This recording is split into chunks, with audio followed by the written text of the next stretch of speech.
Halo, good morning everyone. Selamat pagi kawan-kawanku semua. Semoga kawan-kawan dalam kondisi sehat selalu, dimudahkan segala urusannya, dan dilancarkan setiap rezeki-rezekinya. Kembali lagi di konten monolog. Yang hari ini tinggal sisa beberapa pembahasan chapter. Ini chapter besar semua ini sebetulnya, di chapter terakhir.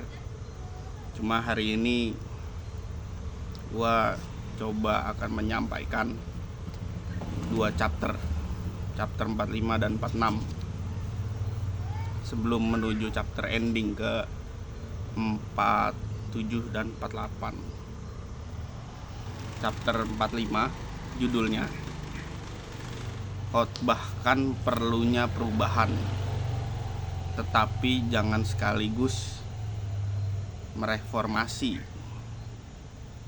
Khotbahkan perlunya perubahan, tetapi jangan terlalu mereformasi sekaligus. Jadi ini menarik nih di prolog awalnya.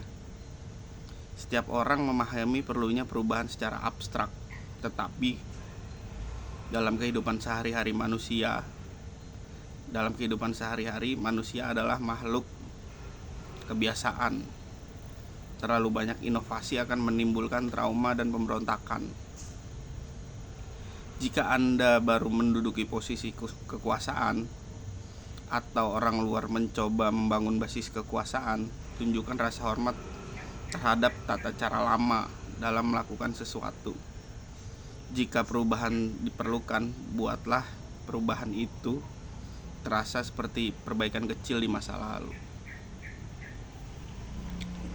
Ya, kalau gue sih di prolog awal ini menggambarkan seperti eranya Pak Presiden Prabowo lah, bahwa ketika dia jadi dan dilantik sebagai presiden, ya perubahan revolusioner besar itu akan banyak musuhnya memang, dan penuh dengan perlawanan lah pastinya. Maka dari itu untuk hari ini kabinet yang terjadi di era pemerintahan Pak Prabowo, ketika memang tidak bisa sejalan dengan visi misi Pak Presiden, yaitu diganti lah, namun dengan cara halus dan perlahan, bukan dengan cara yang cukup barbar lah. Itu di prolog awal gue menggambarkan seperti itu. Kemudian ada beberapa cerita menarik di sini tentang asal muasal Natal, terus psikologi manusia. Nah ini menarik nih, asal muasal Natal.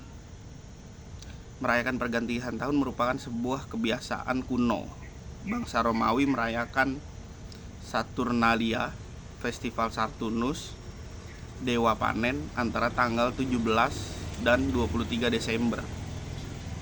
Itu adalah festival paling meriah di tahun itu. Semua pekerjaan dan perdagangan terhenti dan jalan dipenuhi oleh kerumunan orang serta suasana karnaval.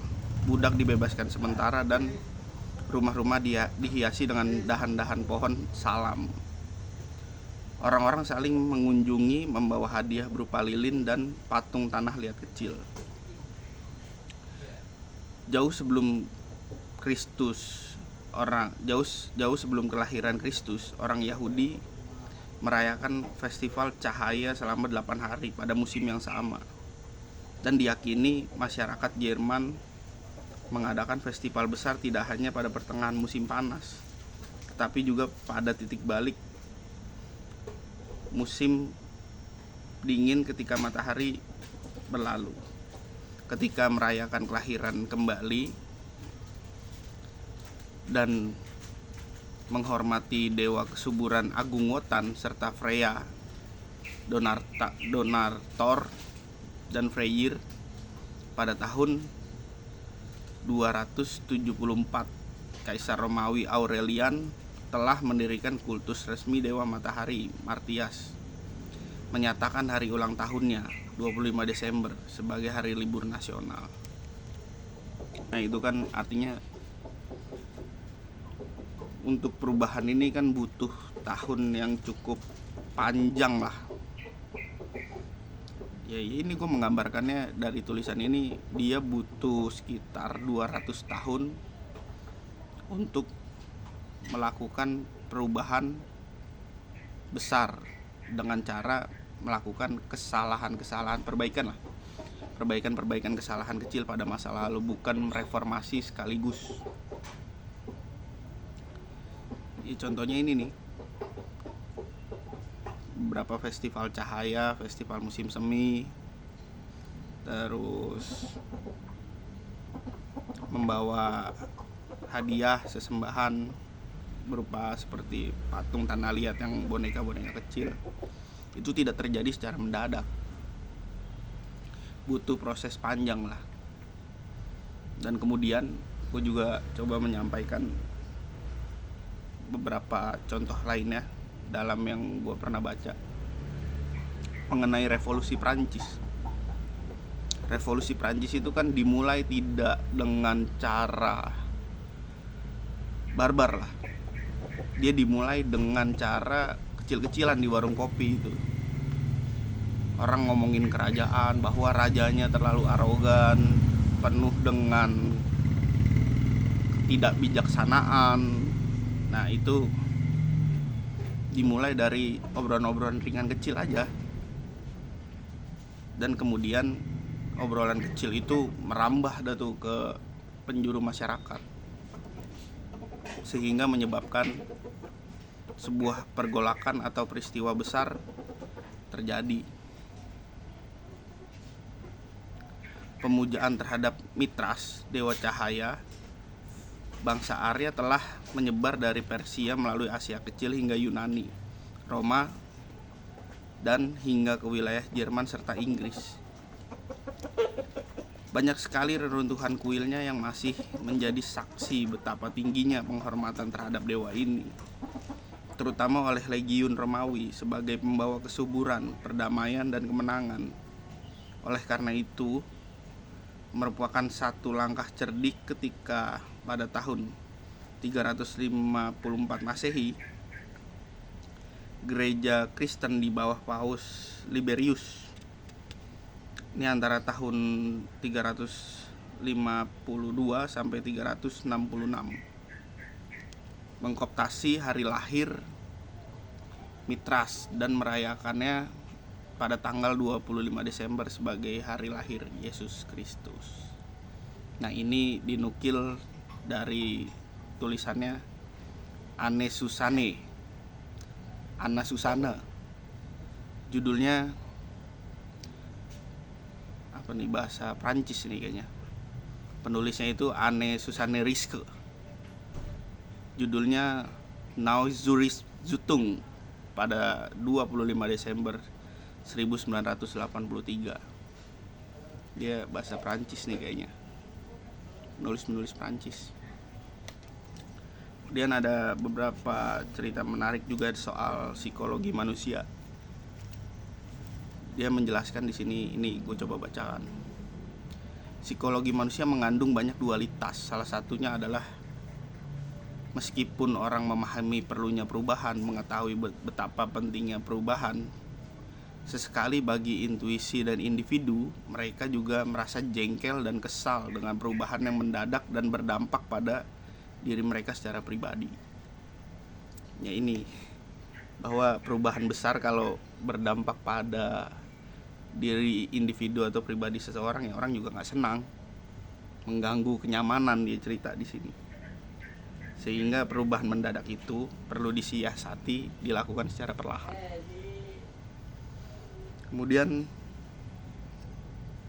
selanjutnya, tidak ada revolusi yang berjalan tanpa reaksi yang kuat terhadapnya, sebab dalam jangka panjang kekosongan yang diciptakan terbukti terlalu meresahkan bagi beberapa manusia yang secara tidak sadar mengasosiasikan kekosongan dengan kematian serta kekacauan. Kesempatan untuk melakukan perubahan dan pembaruan menggoda masyarakat untuk berpihak pada revolusi, tetapi begitu antusiasme mereka memudar, mereka akan mengalami kekosongan tertentu karena merindukan masa lalu, menciptakan celah bagi masa lalu untuk menyusup kembali. Kemudian ada cerita dari Machiavelli bahwa perubahan mendadak itu dia menggambarkan sulitlah untuk dilakukan. Cuma untuk implementasi dalam jangka waktu yang singkat dan cepat bisa dilakukan dengan cara mengangkat senjata atau berperang, membumi hanguskan lawan-lawan saudara untuk tidak kembali muncul di permukaan, dihilangkan dah, dihanyutkan dari sejarah dengan cara berperang, dengan cara yang instan sih itu, tidak dengan siasat. Untuk mengganti ritual lama ke ritual baru, setidaknya dan seyogyanya butuh adaptasi dan serangkaian runtutan perlahan atau kecil-kecilan. Ya seperti di hal yang dituliskan tadi di awal, bahwa perubahan besar itu gak banyak orang senang. Makanya itu judulnya ini, khotbahkanlah perlunya perubahan, tetapi jangan terlalu mereformasi sekaligus. Yaitu untuk mengganti tradisi lama ke tradisi baru. Kalau dengan cara instan, Machiavelli bilang, cara satunya dengan perang. Kemudian selanjutnya, strategi lain untuk menyamarkan perubahan adalah dengan menunjukkan dukungan terhadap nilai-nilai masa lalu secara terbuka dan terang-terangan. Tunjukkan bahwa Anda sangat fanatik terhadap tradisi lama, dan hanya sedikit orang yang akan menyadari betapa tidak konvensionalnya diri Anda sebenarnya. Ada dari Florence, ini tokoh dia kayak ini, Florence. Dia itu terjadi di masa Renaissance. Jadi ceritanya Florence pada masa Renaissance memiliki republik yang berusia berabad-abad dan menaruh curiga terhadap siapapun yang melanggar tradisinya. Cosimo de' Medici, dia ini cerita tentang keluarga kerajaan lah, penguasa tahta. Dia keluarga Medici mempertahankan penampilan republik secara bertahun-tahun dengan cara memberikan substansi yang abstrak. Mereka menjadikan dan melihatnya tidak terlalu revolusioner dan tidak begitu berbahaya, sehingga intrik ini bisa dilakukan secara kecil-kecilan dan memperpanjang kekuasaan. Mereka diam-diam melakukan perubahan secara radikal sembari menjaga tradisi. Bahwa itu, ini. Kemudian di bahasan terakhir nih, katakanlah hal yang benar menunjukkan kesesuaian, dan sementara itu biarkan teori Anda bekerja secara radikal. Yang terakhir, orang-orang yang berkuasa menaruh pada Zeitgeist. Zeitgeist itu artinya apa nih di sini? Pemikiran dominan pada suatu masa yang menggambarkan dan mempengaruhi sebuah budaya dalam masa itu sendiri. Zeitgeist namanya. Kalau ini gue nggak tahu bahasa apa.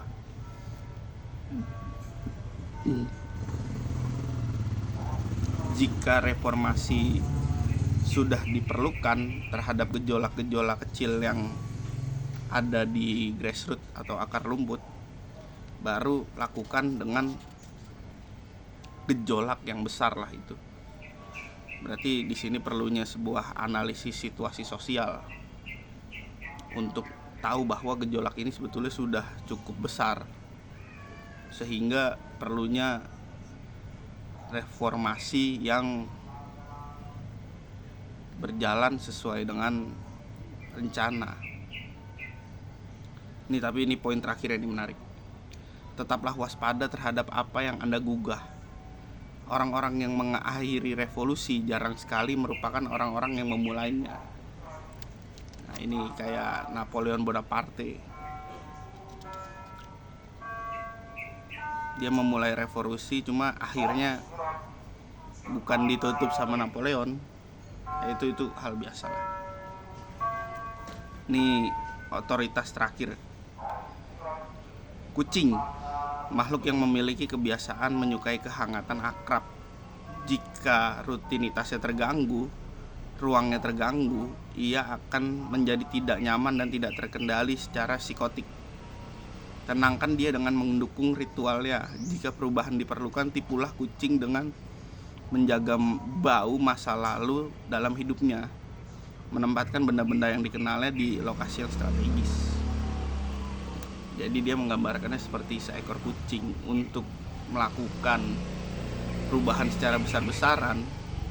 Ya memainkan siasat pada ujungnya. Kucing ini memberikan tempat-tempat atau pengaruh yang sekiranya gue mau melakukan perubahan, taruh benda-benda yang di tempat baru yang dimana ada benda-benda kesukaannya dia di lokasi yang strategis. Ini terakhir dari Niccolo Machiavelli. Barang siapa yang ingin atau berusaha mereformasi pemerintahan suatu negara dan ingin agar pemerintahan itu diterima, paling tidak haruslah mempertahankan kemiripan dengan bentuk-bentuk tradisi yang lama, pemerintahan yang lama, sehingga bagi masyarakat seolah-olah tidak ada perubahan atau lembaga-lembaga baru tersebut.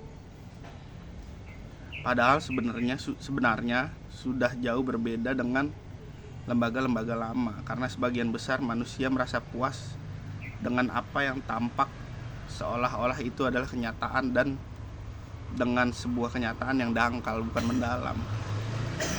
Itu pandangan dari Niccolo Machiavelli pada tahun 1469 sampai 1527. Kemudian gue coba lanjut di chapter 46. Jangan pernah tampil terlalu sempurna, judulnya. Tampak lebih baik dari orang lain itu selalu akan sangat berbahaya dan menimbulkan rasa iri hati. Sehingga ketika kawan-kawan melakukan kesalahan kecil, kawan-kawan ini akan selalu dihujat oleh rivalitas kawan-kawan lah. Cuma itu kadang memang diperlukan, dia menjelaskan di halaman-halaman selanjutnya. Hal-hal seperti itu diperlukan lah untuk menjaga orang-orang bahwa kita sebetulnya ceroboh, sebetulnya itu muslihat juga. Di prolog awalnya, iri hati menciptakan musuh yang hening sungguh sangat bijaksana. Untuk sesekali memperlihatkan kekurangan dan mengakui keburukan yang tidak berbahaya, dan untuk menangkis rasa iri, tampillah lebih manusia yang rendah hati dan mudah didekati. Hanya dewa dan orang mati yang diperbolehkan tampak sempurna. Itu di prolog awalnya. Kemudian dia menjelaskan tiga apa dua nih, lupa. 3 lah. Ini ada cerita dari Arthur Schopenhauer. Dia menggambarkan bahwa orang yang iri hati bersembunyi dengan hati-hati seperti pendosa yang penuh dengan rahasia dan penuh nafsu, serta menjadi penemu trik dan siasat yang tidak biasanya untuk disembunyikan dalam menutupi dirinya sendiri. Dengan demikian, ia mampu berpura-pura mengabaikan kehebatan orang lain yang menggerogoti hatinya, seolah-olah ia tidak melihat mereka, tidak mendengarkan dan menyadari belum pernah mendengarnya. Dia adalah simulator yang piawai.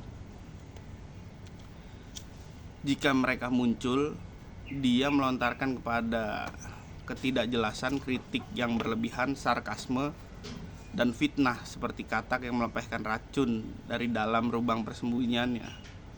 Di sisi lain, dia akan membesar dan orang-orang sekitarnya akan terlalu hati-hatilah, karena mendekatkan orang dengan orang-orang yang iri hati sangat bahaya.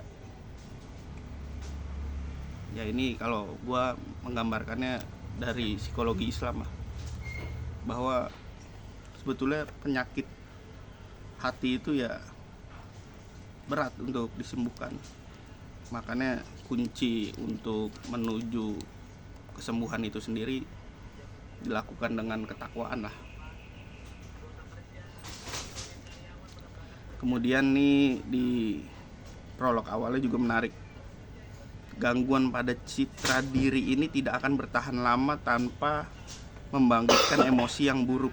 Awalnya kita merasa iri, namun rasa iri tidak membawa kita pada kenyamanan dan mendekatkan kita pada kesetaraan. Kita juga tidak bisa mengakui bahwa kita merasakannya, karena rasa iri hati tidak disukai secara sosial. Menunjukkan rasa iri berarti mengakui bahwa kita adalah yang paling inferior. Jadi untuk menyamarkan dengan banyak cara seperti mencari alasan untuk mengkritik, orang-orang bisa membuat kita untuk tidak merasakannya. Ada beberapa strategi untuk menghadapi rasa iri hati yang berbahaya. Pertama, pahamilah bahwa saat Anda memperoleh kekuasaan, orang-orang di bawah Anda ini pasti akan merasa iri terhadap Anda. Gila, menarik betul ini. Menjelaskannya seperti orang-orang yang mendapatkan promosi jabatan lah, bahwa bisa jadi, ya bukan bisa jadi, memang kejadian, teman-teman seletingan kawan-kawan tuh pasti merasa iri hati. Ya gue menggambarkannya dengan peristiwa baru-baru inilah, seperti kenaikan pangkat yang kemarin Polri umumkan itu.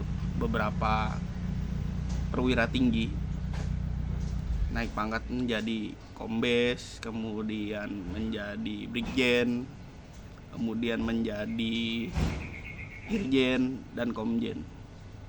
Ya gue sangat meyakini bahwa dari tulisan Robert Greene ini menggambarkan bahwa kenaikan pangkat itu menimbulkan iri hati terhadap bawahan-bawahan di bawahnya. Nah ini fenomena sosial yang cukup biasa sebetulnya.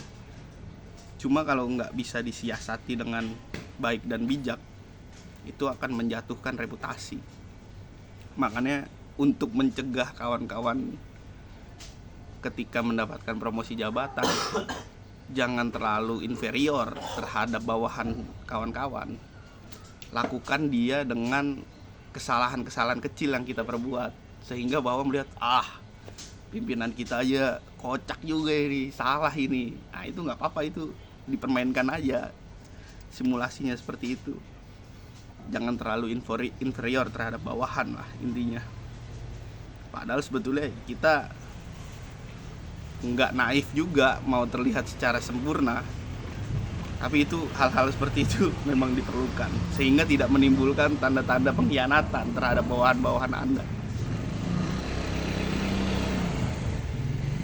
Oke, gue lanjut. Untuk menghindari timbulnya rasa iri dan menghilangkan rasa itu begitu saja, itu adalah hal yang tidak mudah. Anda harus menyusun strategi untuk mencegahnya sebelum rasa iri itu berkembang semakin dalam, dengan menyadari tindakan-tindakan dan kualitas yang menimbulkan rasa iri. Anda dapat melepaskan gigitannya sebelum Anda ditikam sampai mati. Jadi kurang lebih di pertama soal promosi jabatan, kedua ya kita memang perlu sesekali terlihat ceroboh dan jangan berlaku inferior terhadap bawahan, sehingga hal-hal seperti itu sebetulnya kita pahami dan kita praktikkan secara simulasi lah, bahwa sebetulnya nggak naif juga bahwa kita sebagai pimpinan ingin terlihat sempurna. Nah ini beberapa cerita menarik juga dari Agemon Achillius sekitar tahun 525 sampai 400 sebelum Masehi. Wah, ini jauh juga ini ya, cerita-cerita kayak gini ya. Karena tidak banyak orang menurut pepatah yang sanggup mencintai orang yang kaya raya tanpa mereka merasakan iri. Dan tentang otak yang iri, racun dingin yang menempel dalam kepala bisa melipat gandakan semua rasa sakit yang ditimbulkan terhadap kehidupan dirinya. Lukanya sendiri harus dirawat dan dihilangkan secara perlahan melalui kegembiraan orang lain sebagai sebuah kutukan. Jadi dia menggambarkan Agemon Archelius ini untuk menghilangkan iri hati itu nggak singkat lah, bahwa butuh waktu panjang. Ada cerita dari La Rochefoucauld pada tahun 1613 sampai 1680. Dibutuhkan bakat serta keterampilan yang luar biasa untuk menyembunyikan bakat keterampilan seseorang. Ini cerita terakhir dari Uskup Agung di Vatikan, namanya Deritz, pada tahun 1651, ketika dia dipromosikan menjadi paus lah, atau uskup agung yang besar. Dia menceritakan dia tahu betul bahwa banyak mantan teman-teman rekan sejawatnya akan merasakan iri padanya. Memahami kebodohan dan mengasingkan orang-orang di bawahnya itu adalah langkah yang keliru. Deritz melakukan segala yang dia bisa untuk mengecilkan kelebihannya di hadapan mereka. Dia berperan seolah-olah dia tidak tahu apa-apa. Dia bentuk rendahan diri lah ini. Ketika sudah diangkat menjadi seorang pemimpin, banyak kawan-kawan yang iri. Makanya dia jadi merendahkan diri dan tidak tahu apa-apa di depan bawahannya. Cukup sadis ini kan. Dalam beberapa tulisannya ia menuliskan sebuah kebijakan-kebijakan yang bisa diimplementasikan sana sini dan menghasilkan dampak baik dengan mengurangi rasa iri yang ditunjukkan kepadaku. Ikuti contoh Deritz. Tekankan secara halus berapa beruntungnya Anda untuk membuat kebahagiaan Anda tampak lebih bisa dicapai oleh orang lain. Dan kebutuhan rasa iri Anda tidak terlalu akut.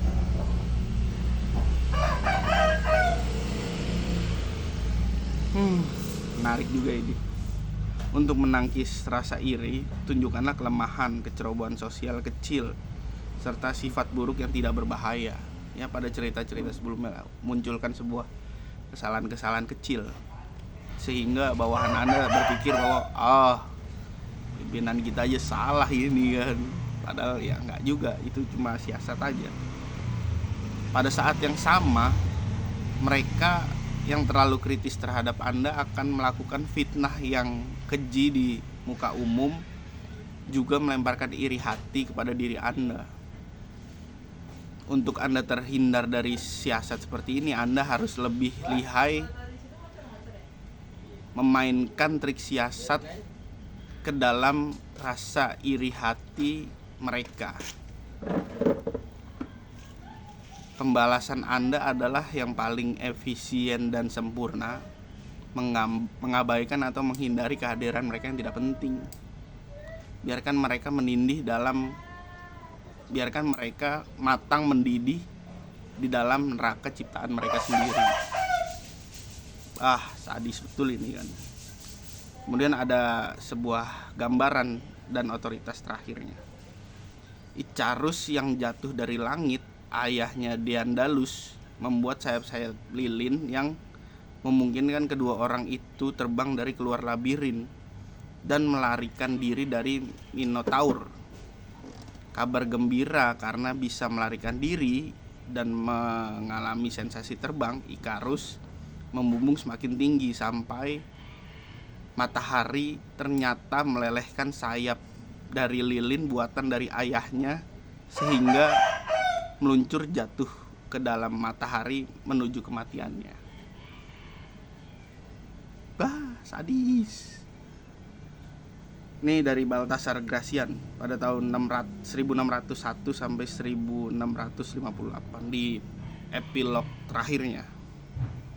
Terkadang ungkapan rasa cacat yang tidak berbahaya dalam karakter Anda itu adalah sebuah poin penting untuk kita terlihat konyol di hadapan publik, untuk menghindari orang-orang yang memiliki sifat iri hati dan tidak mempunyai dosa, seolah-olah mereka adalah orang yang suci.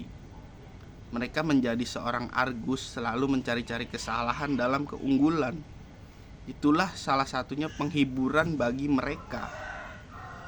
Jangan biarkan rasa iri meledak dengan racunnya sendiri, sebab hilangnya keberanian atau kecerdasan. Jadi lucutilah rasa iri itu terlebih dahulu. Dengan demikian Anda melambaikan jubah merah di hadapan tanduk iri hati untuk menyelamatkan kekuasaan dan keabadian Anda. Itu epilog terakhirnya. Ya nggak perlu gue jelaskan panjang lebar lagi lah, sudah cukup konkret dan jelas ini kan. Chapter 4, 5, dan 46. Mungkin itu yang bisa gue sampaikan hari ini. Semoga gue berharap kawan-kawan dalam keadaan sehat selalu, dimudahkan segala urusannya, dan rezeki-rezekinya lah. Mungkin itu yang bisa gue bacakan dari 40X Law of Power untuk episode kali ini. Gue pamit undur diri. Semoga kawan-kawan lancar selalu lah. Oke, sekian, kurang lebihnya gua mohon maaf. Nun wal kolami wa mayaskurun bilahi bisa bilil haq wasabiqul khairat. Wassalamualaikum warahmatullahi wabarakatuh. Thank you semuanya. Bye bye.